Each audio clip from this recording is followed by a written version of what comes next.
Yeah, man. Hope you guys having a blessed day. Everything is going well. I'm not sure how good the signal is out here. I'm over here at my stepdaughter's elementary school. The elements be on my ass, man, when I'm trying to do these lives. But today I want to talk about, man, addiction in the black community. It'd be hard knowing when your lives, the sound quality and the video quality is good, man. It's like it seems like your signal get weak as hell as soon as you pull up the video out here. I'm over here in Orange County. Like, damn. So anyway, addiction in the black community. What inspired this video today, I decided to deactivate my Instagram. And funny story about my Instagram account, what led me to even activating the Instagram account in the first place was through one of my homies, one of my homeboys from St. Louis. He was real big on just, showing people how good life is, whether it's if you're out eating, if you bought a fresh fit, really big on social media. And I think at the time I did have an Instagram. I probably had all of like 4 or 5 pictures on there. My 13-year-old, I think I put a picture of her when she was like up to 2 years old, 3 years old, something like that. Maybe a little bit older, but I didn't do anything with the Instagram page pictures because I think at the time,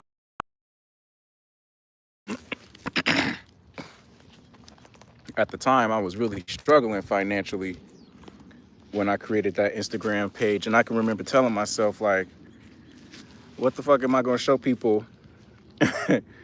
And I'm fucked up right now. I didn't feel like I had anything to really be proud of, to really flex on Instagram. I thought at the time Instagram was like for folks who was like flexing, for like people who got it for the most part. So I kind of strayed away from IG. Um, I wasn't really active, like that when I first activated the account. But my point is, mentally, I already had the narrative in my mind. Like, if I open up an Instagram account, I'm gonna do it because, you know, I got something to show off. That was my sort of interpretation of Instagram. People who got Instagrams are people who got some shit going on. I didn't have really nothing going on. I was struggling. I was just working towards my therapy license. The jobs were paying shit. So when I first started my Instagram account years ago, it was just really I didn't really have any purpose behind starting a fucking Instagram account, honestly. But I knew if I was to post more on Instagram, I had to have some shit going on. I didn't have shit going on. So I deactivated my Instagram account today. Again, what inspired me to start the Instagram account in the first place was one of my friends who likes to show off his lifestyle, show off the shit he's eating. Everything is about Instagram and posting on IG. He was like, yeah, man, I need your likes. I need your likes. Mind you, this nigga like in his mid-30s. He's like, yeah, man, I need your likes. I need your support. I need you to come and support me, man. Come start an Instagram, man. Show your life. I mean, what the fuck I'm gonna show these people? I ain't got shit going on. I'm struggling. I got all these damn child support I'm paying. So I started the Instagram account. I was liking his page, and then from there, the addiction began.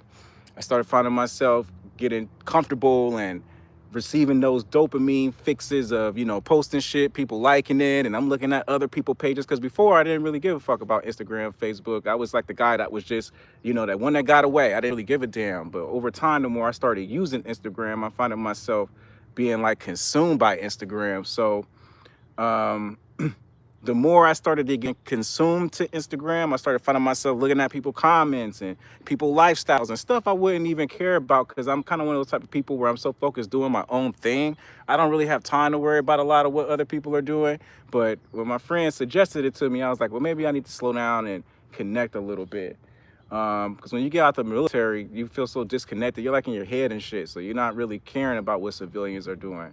But I started to find myself like just every day on Instagram and looking at people's lifestyles, looking at women, looking at material things, and just kind of like coveting essentially. And sometimes you get so immersed in the Instagram world because when Instagram first came out, it wasn't really popping like that. I mean, you had MySpace when that first came out, that was taking all the attention, and you had all these different download your music, Kazaa, all that. It was so much other stuff going on beside Instagram, where it was like, even when Instagram came on the scene, it wasn't as big as it is right now when it first came out. Actually, Instagram was like weak shit when it first came out, but it kind of picked up steam.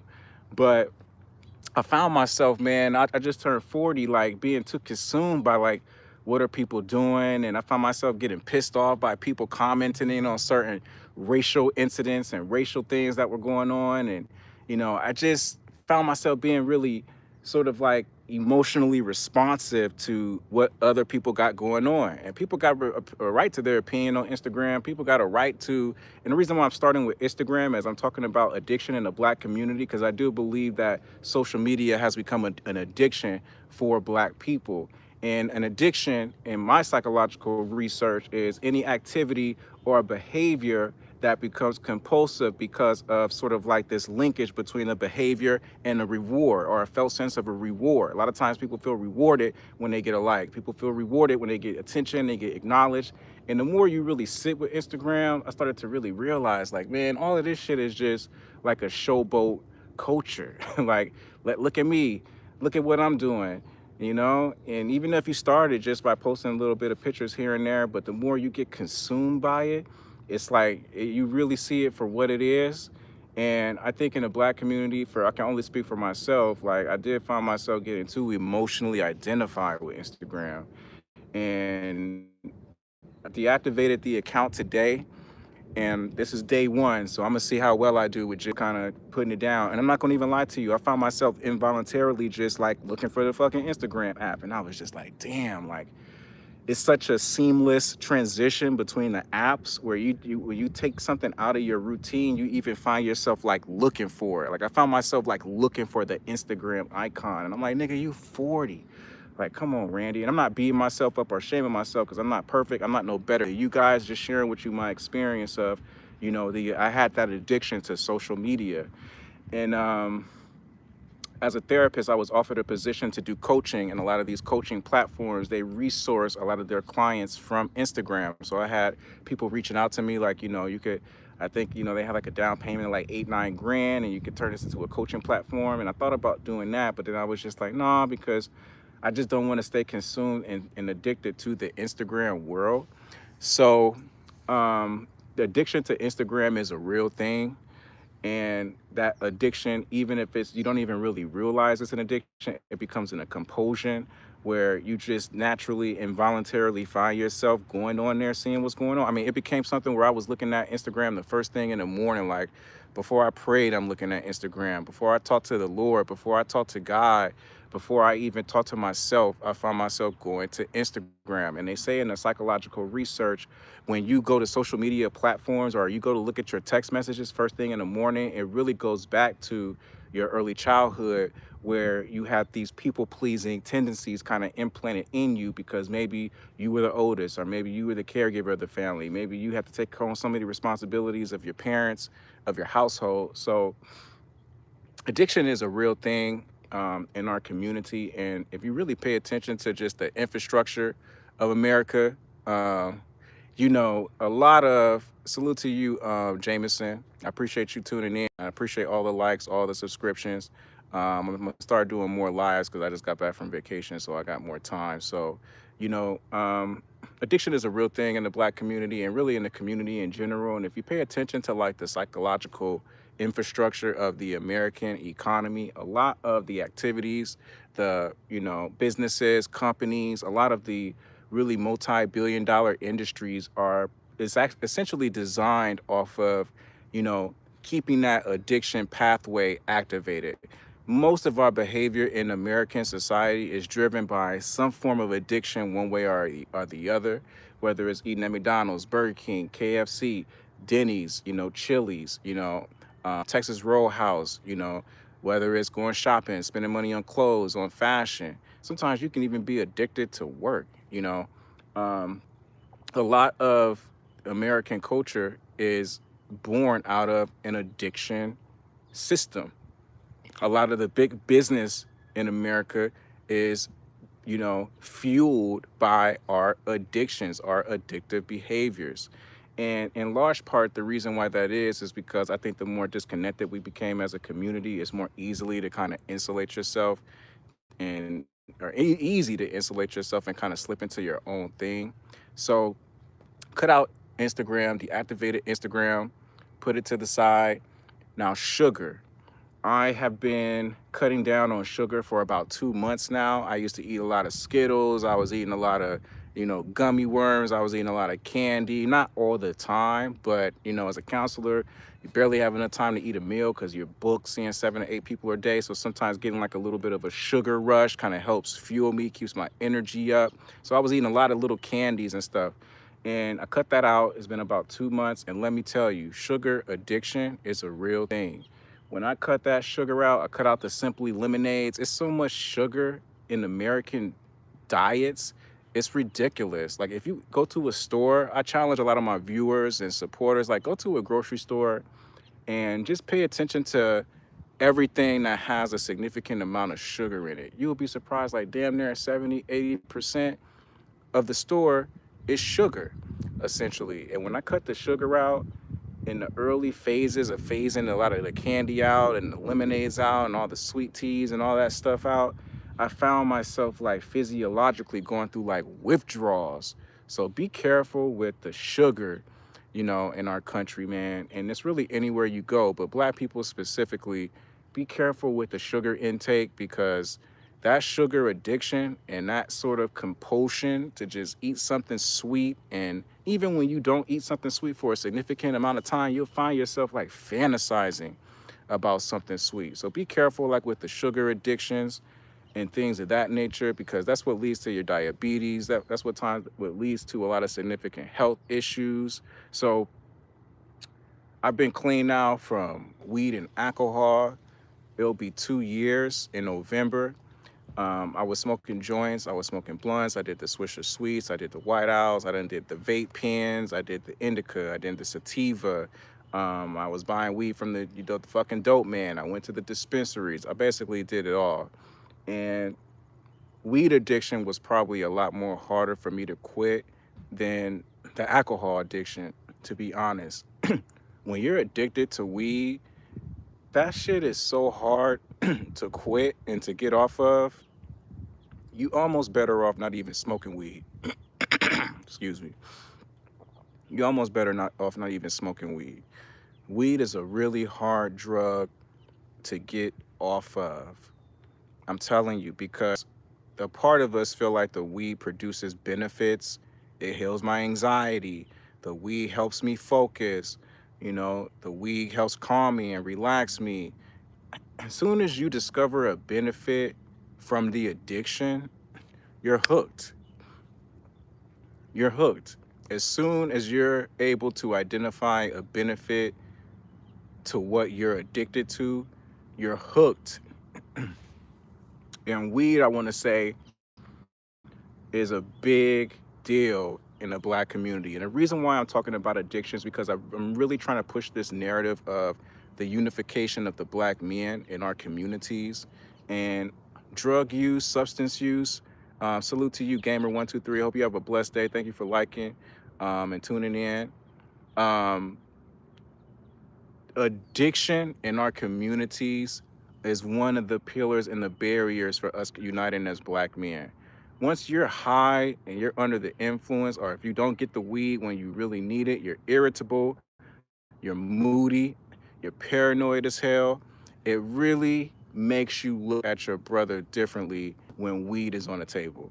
Now, everything is all good when you're actually high and you're thinking, everybody's getting along, everything is cool, but it really does impact your judgment, because a lot of times the people who you be around when you're high and you're smoking weed don't be the same people you're going to be around when you're sober and you're clean and you're done smoking. It's really hard to keep the crowd you got high with around when you stop smoking. So it's better if we unite as Black men to put the weed down, because if we unite off of weed, then when motherfuckers decide to get sober and get clean, they're going to be looking at you different. And if all you doing is smoking and getting high, and that interrupts the rapport, what I'm saying, in the community. It gets in the way, we got to all be on one accord. We all got to be in one mind.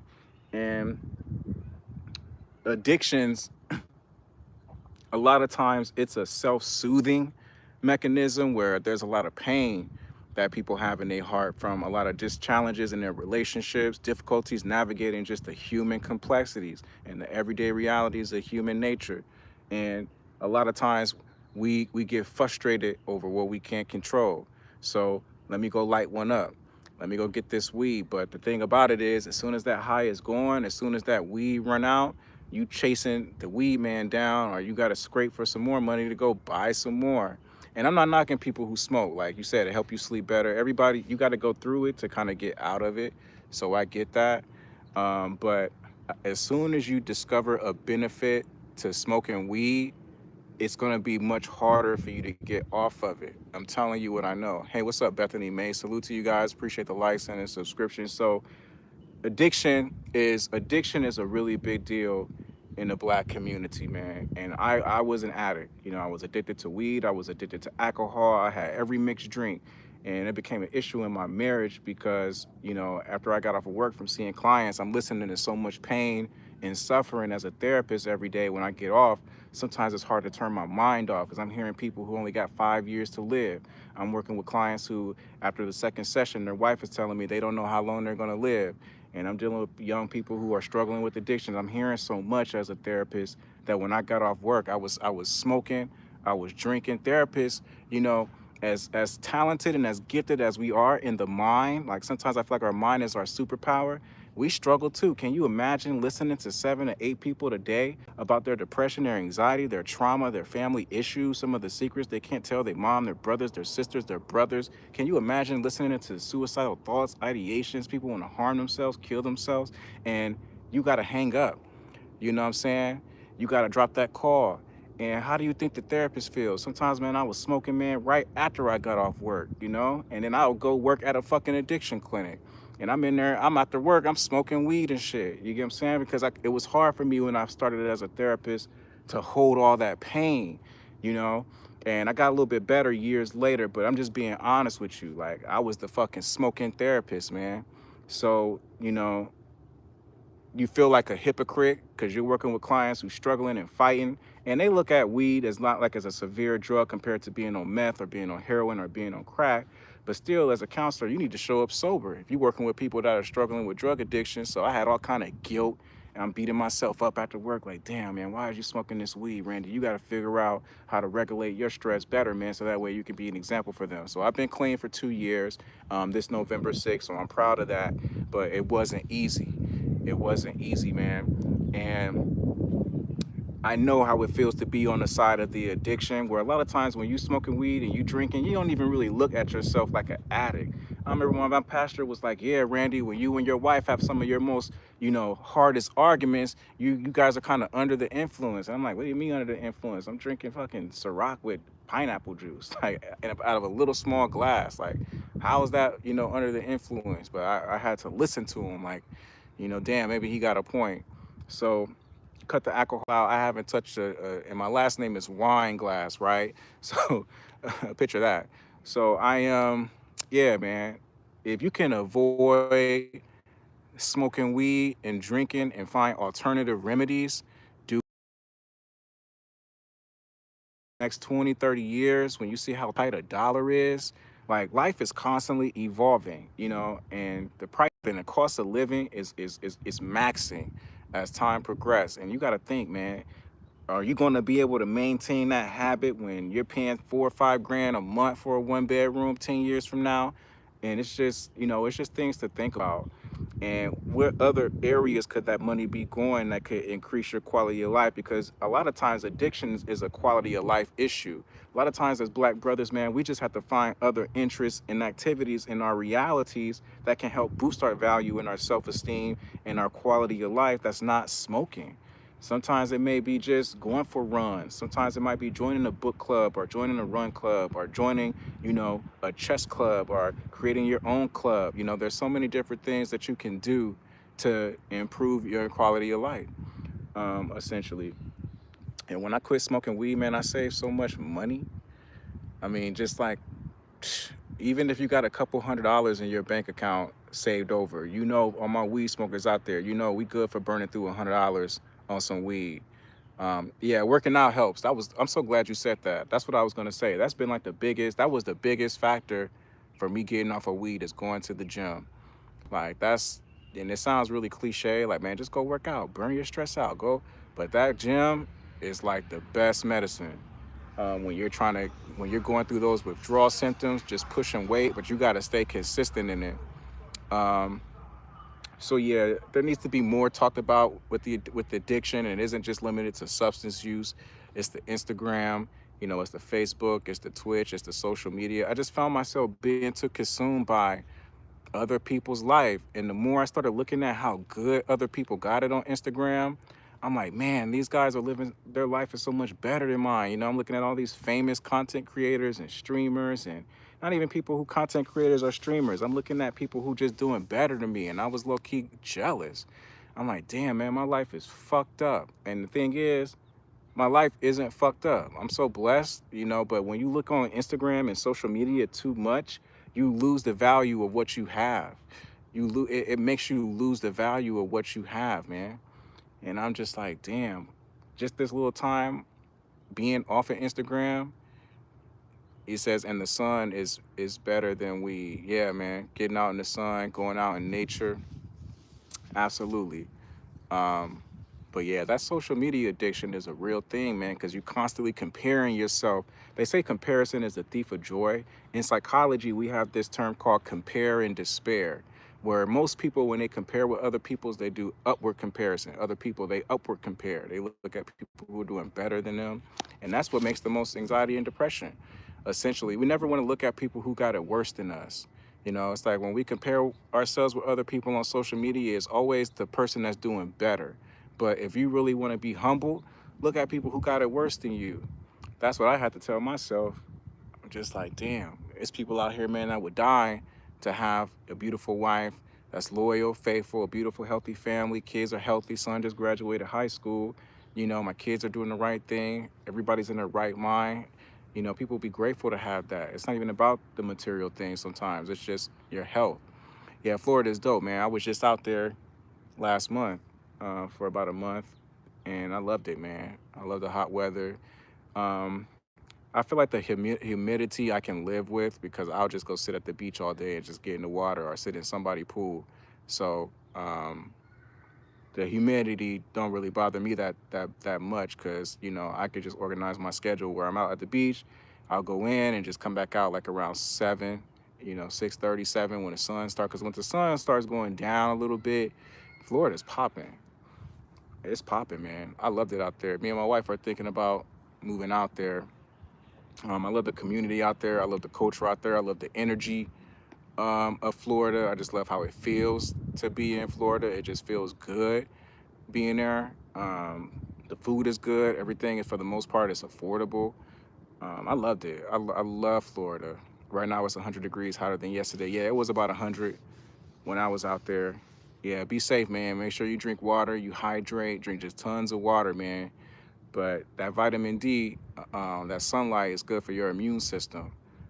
So, it's not totally a bad thing, but make sure you got your sunscreen on. So I got sunburned out there thinking black people don't get sunburns like an idiot.